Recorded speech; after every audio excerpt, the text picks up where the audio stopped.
I have two helpers today.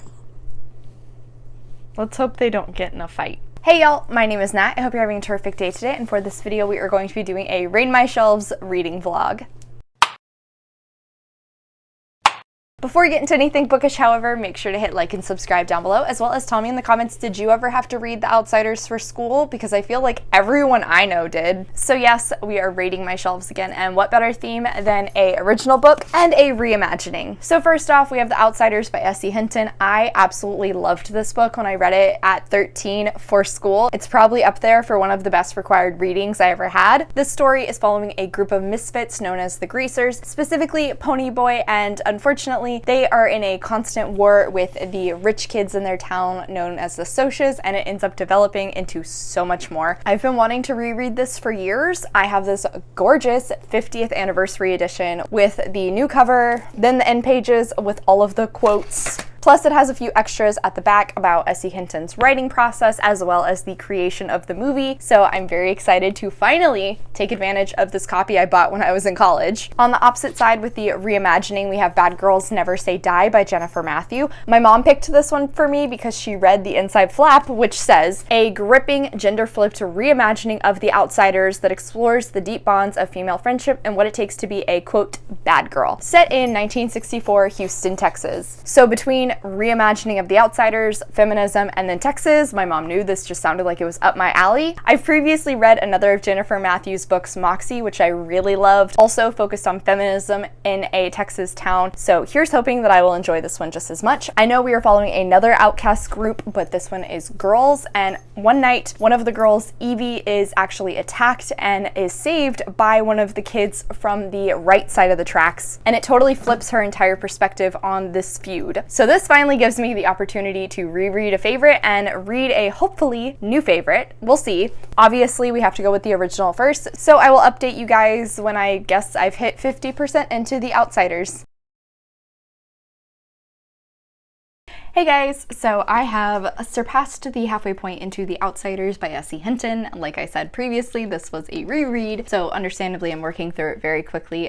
Yeah, I am also so glad that I am rereading this in a mix between audiobook and the physical format. I had never been an audiobook listener prior to being on YouTube. On one hand, I think that really adds to the experience of reading this. Definitely blocked out that this book took place in Oklahoma. Did not remember that. But while listening to the audiobook, that was definitely a lot more obvious due to the accent that the narrator was giving them. I am getting to go through and tab it, and I'm so glad. I have grays for character-based moments and blues for quotes I really enjoy, or just, I think, add to the entire story being told. Obviously, since this is a reread, I've known these characters previously, but I fell right back in love with them so quickly. I think heç𝘁𝗁𝘁 does a very fantastic job of establishing each of the characters and cementing the found family they have, and even by this point in the book, there's already been so much development in terms of my feelings for each of the characters. Since I am rereading this, I'm definitely having way different feelings about many of these characters than I know I did when I was younger. When I was younger, I'm fairly certain Soda Pop was probably my favorite character. Let's be real here, it's because his name was Soda Pop and he was hot. Shout out to Rob Lowe for playing him in the movie. Upon my reread, I definitely have a newfound appreciation for Daryl, who is Pony Boy's oldest brother. Obviously, seeing through Pony's eyes, you understand that Daryl is really hard on him and he doesn't think that Daryl really likes him all that much, but if you look at this from the eyes of a older sibling, it's totally understandable that Derry is being hard on him because he loves Pony and he thinks Pony is good enough to do something to get out of being a greaser. I think that's just a perspective shift that comes with age. I'm rereading this 10 years after my first read through, so obviously my ideas and my thought processes have changed a little. Along with that though, I think my favorite character, if I'm being honest, is Dallas or Dally. He's definitely kind of an asshole. He is the rough and tumble, hard on the outside, bad boy. Even in terms of the greaser group, like he is constantly making trouble. Pony admits he doesn't really like him all that much, but but it's in the little things and the small lines he says that you can see that Dallas is truly a giant cinnamon roll on the inside, particularly when it comes to Johnny. I definitely remember seeing their friendship when I was younger, but like now looking at it through this context, I can understand why there is a lot of Johnny and Dallas fan fiction out there. Along with seeing the characters under a different light, I'm also seeing just the writing style and the themes that are coming up in a different perspective as well. The writing in terms of the dialogue definitely leans into the dialect, which matches with both the time and the setting as well as Pony's age. It's really surprising to look at the fact that the main character is barely past 13 and he's living through some of these very serious, very heavy things. However, at the same time, I think this book is pretty light in comparison to some heavy-hitting YA contemporaries from now. With that, one of the big topics I don't really remember catching on to when I was younger, but is definitely catching my attention now, is the similarities and differences between the two social classes. Obviously, the big two that we are looking at are the greasers and the socias, particularly in the conversation where Pony is talking with Cherry, a socia's girlfriend. He starts to understand that they're not so different, and she explains that like they have their own issues as well.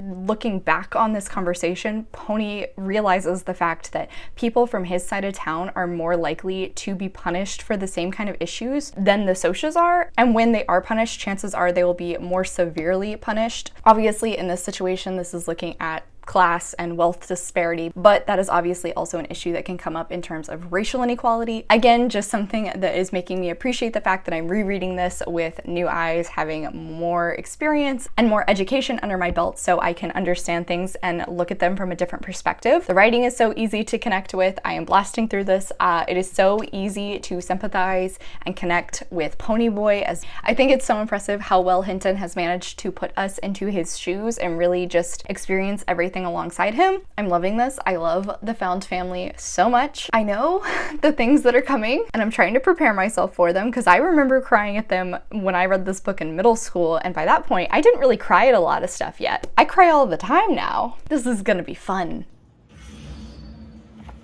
While Chef Ramsay continues to inspect the state of the restaurant, the family went out for fresh air. Hey friends, so I officially finished out my reread of Outsiders, and wow, this definitely held up. Still a powerful read, still tugged at my heartstrings, even though this was a reread and I obviously knew what was going to happen. Still teared up twice. I do think that because I had more of an appreciation for one character, the events revolving around them definitely hit me a lot harder this time around than when I read this originally. Ponyboy's reaction to all of the events at the end of this book also just reminds you how young he is, and I think that just makes everything that's happened so far even more heartbreaking. I don't know if I would necessarily say this was the most impactful book I read when I was in school, but I definitely think it was like the perfect read for a 13-year-old Nat to have. And looking back on it, I can definitely see why I loved this so much. Even now, I still really enjoyed it. Like I mentioned in my first update, there are definitely a few elements which got my attention a lot more now reading it as an adult than they did back then. Specifically, how the gang treats women, Cherry's role within the story, and then finally how prevalent toxic masculinity is within the gang and how it impacts each and every one of the boys and how they react to things, how they live their lives, which again ties hand in hand with how they treat women and Cherry's role within the story as well. Definitely think this book probably kicked off my love of found families and stories, honestly, because that feeling definitely stayed true in my reread. Each of the boys have their own roles within the gang and I loved every one of them for it. My compile breakdown for this reread did come out to about a 4.5 stars, but honestly I'm just gonna keep it at 5 because of nostalgic reasons. So glad I reread this. Had a lot of tabs. I'm not really surprised about that, honestly. And now I am so excited to get into Bad Girls Never Say Die, which, oh shoot, it's up there. Here's the cover. I've taken the dust jacket off, which means I should be getting to it here shortly, hopefully.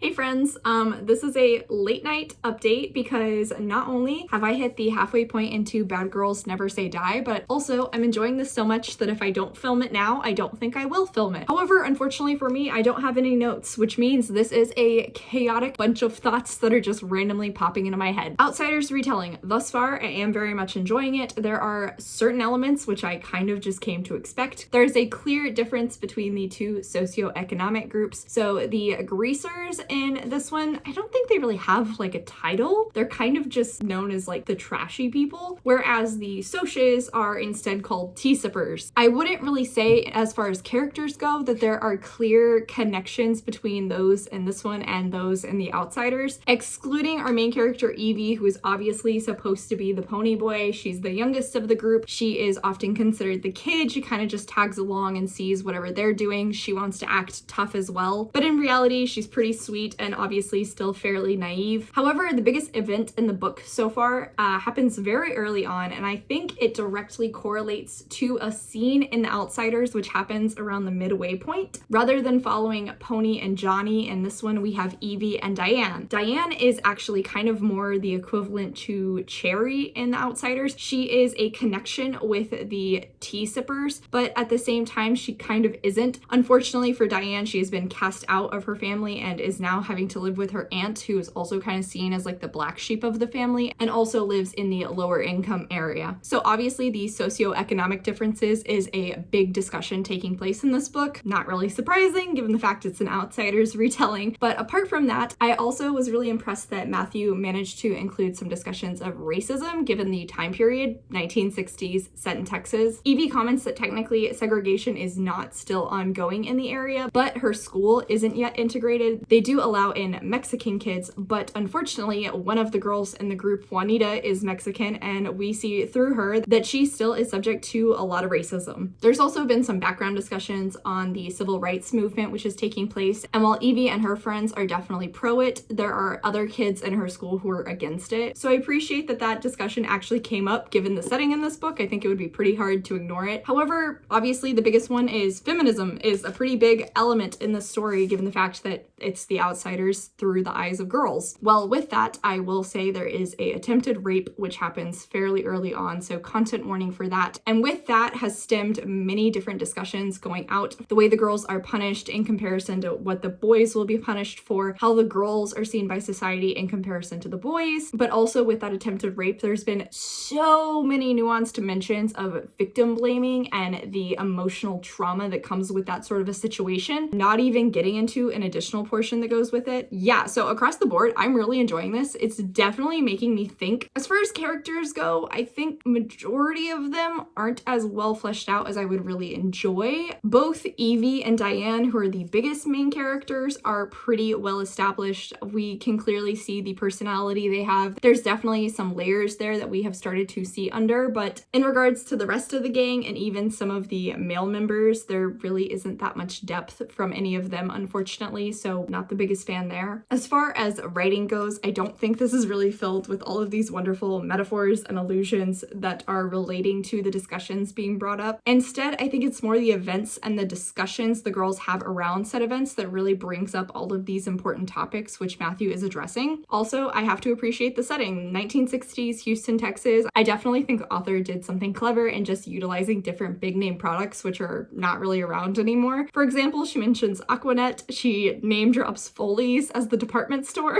Of course, Dr. Pepper is the Coke of choice, and then also Whataburger and Sonic mentions. Yeah, I just really appreciate all of those going into this. I don't think slang is utilized quite as well in this one compared to the Outsiders, but there is some of that also. Although they're not afraid to swear and cuss and talk about all this other stuff, whenever it comes to sex, it's still something that they're like shy and modest about, even though some of the girls have clearly been having it. So yeah, across the board, I'm really enjoying this. Actually, I was kind of hesitant going into it just because I didn't know how it would live up. All in all, I'm really impressed so far. It's definitely not a super close retelling, but like I said, I can really see the inspiration from the Outsiders that Matthew took and what she built off of it by making the characters be women and also having a woman of color. Estimated rating, I think I'm gonna go with like a 4 stars, honestly. I'm actually really enjoying this more than I thought I would, so very happy to report that. Anyway, I'm gonna go now because I'm getting tired and starting to slur my words and I just need to go to bed.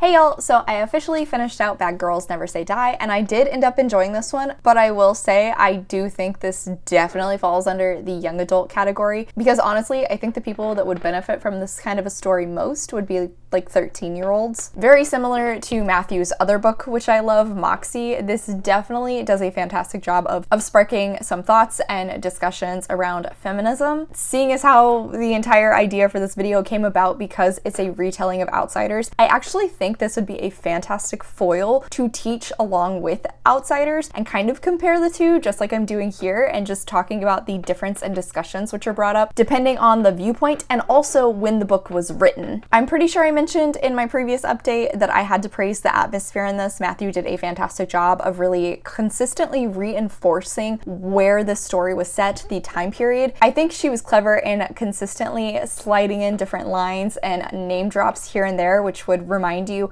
ah, yes, this is the 1960s. Ah, yes, this is in Texas. Locations, products, companies, music, different events, all that kind of stuff. Although I'm definitely praising the book for the discussions it brought up and the different topics that were handled within it, I will say this isn't a particularly exciting book. It's pretty slow moving. After that attempted rape, which happens at the beginning of the book, this is pretty slow. It's a lot of just discussing and reacting to events which are taking place. Not a ton of action until you get to the final climax. All in all, in terms of the characters, I don't think any other character apart from Evie and Diane really ever stood out. I knew all of the characters' names, I understood the role they played in the little clique, but none of them really had depth apart from Evie and Diane. And although as a whole they went through some development, I don't think any of them went through nearly as much as Evie and Diane again. So all in all, as a retelling, I definitely think Matthew did a good job with this one. My call pile breakdown ended up coming out to about 3.5 stars. Like I said, this is not a particularly exciting book, and I definitely think there are some elements that could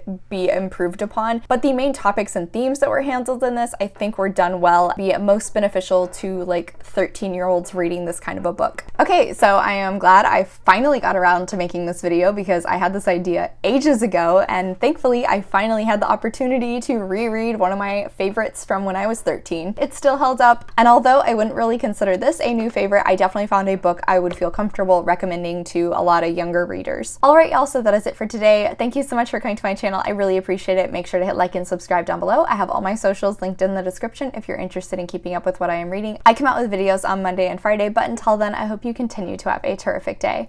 Love you, bye!